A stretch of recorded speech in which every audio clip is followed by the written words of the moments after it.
13 अगस्त 1947 ये all India radio Lahore है। आप हमारे अगले ऐलान का इंतजार कीजिए। अस्सलामु अलैकुम। पाकिस्तान ब्रॉडकास्टिंग सर्विस, हम लाहौर से बोल रहे हैं। 13 और 14 अगस्त सन 47 ईस्वी की दरमियानी रात 12 बजे हैं। तुलुए सुबह आज़ादी।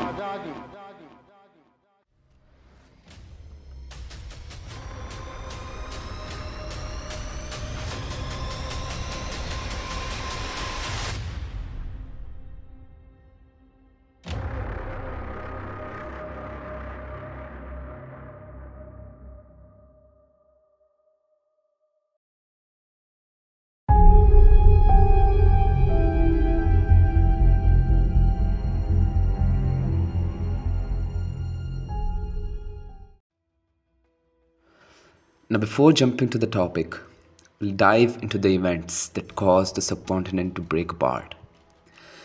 If we go almost 150 years back, we have seen that in 1857, the War of Independence took place, which eventually let the British set foot on the Indian ground in 1858. Now, if you fast forward to the 20th century, the Muslim League was formed in 1906, and the similar deputation in 1906 demanded separate electorates for Muslims. The British accepted this demand in the 1909 Indian Council Act. In 1919, similar representation was granted to Europeans, Sikhs and Anglo-Indians. Riots between Hindus and Muslims in the 1920s strained relations. Gandhi returned in 1915, joining the freedom struggle. By the 1930s, Hindu, Muslim and Indian nationalists emerged. In 1939, England declared war. And yes, we're talking about World War II. Lord Linlithgow announced India's participation, to which they refused.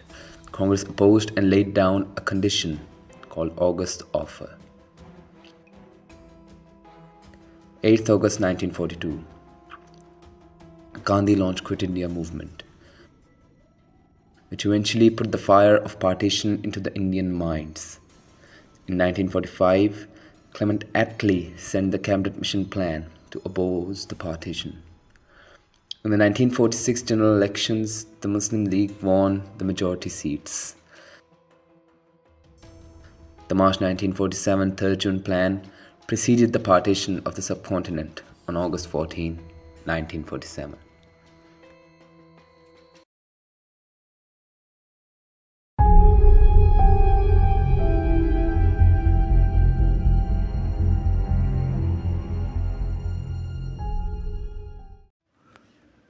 You have probably studied all of this in your school or college, right?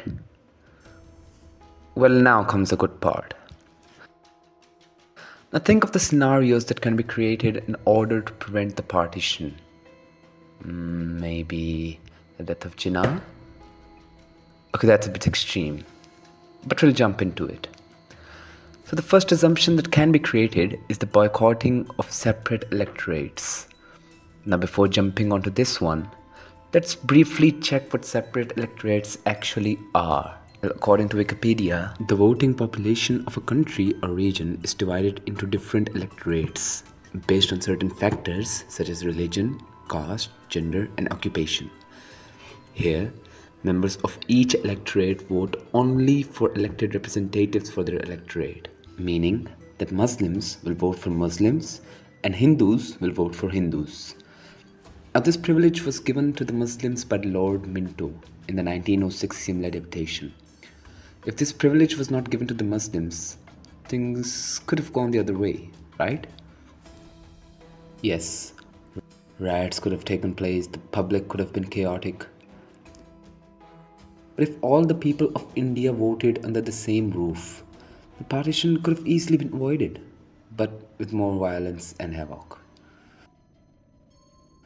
To which we come to another assumption. To relax the voting criteria in the 1945-46 general elections. See, in the general elections, only the people with land ownership and withholding taxes were allowed to vote. Other than that, there were restrictions regarding property ownership too. Also, the age limit to vote was above 21 years. Now that shook the youth. And this is the reason why only 3% of the population was able to vote in these elections. Now, if Churchill relaxed the voting criteria of the elections, things would have gone the other way, which leads to our final assumption and an introduction of a new character, Subhas Chandra Bose. Now, this guy was determined to fight for India's freedom, even if it meant standing alone. According to Ajit Doval, India would not have been partitioned if Subhas Bose was alive. Jinnah said that he could accept only one leader, which was Subhas Bose. Validation of Jinnah meant that Chandra Bose was a midman between the Congress and the Muslim League. If he was alive and Jinnah believed in his leadership, the partition could have been stopped. Now, these were the possible scenarios that could have happened for the partition to stop. What would happen next?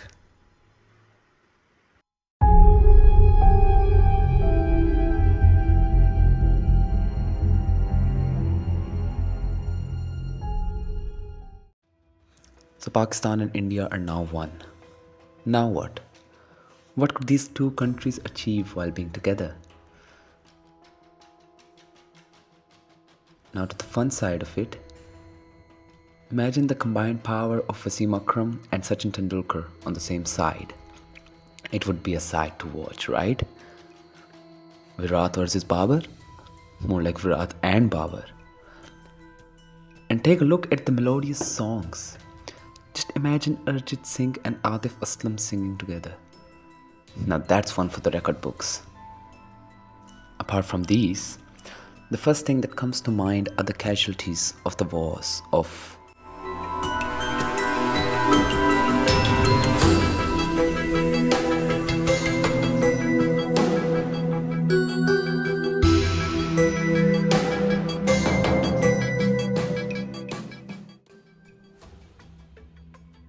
the massacre of innocent Bangladeshi people in 1971 was truly a gruesome event in history and surely would have been prevented if India had been united.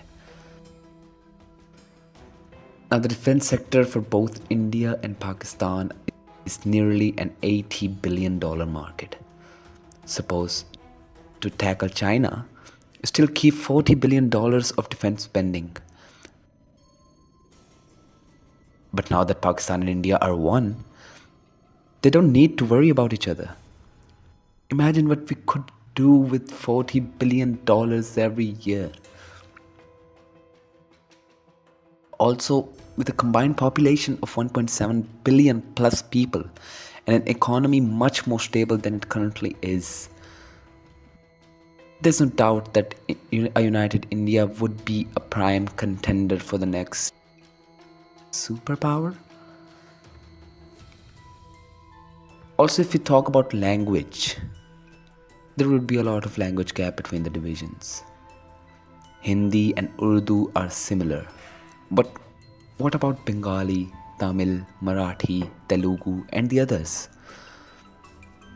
From research, we can conclude that English would have a great weightage in the subcontinent because there could be some way for people to communicate, right? From benefits involving less terrorism to more economic prosperity and hopefully a better foreign policy that will revolve around India, maintaining a neutral ground and promoting regional cooperation, India would have to be secular as it's the only way to make this all possible. Speaking of which, what do you think would happen if the two countries would never be separated?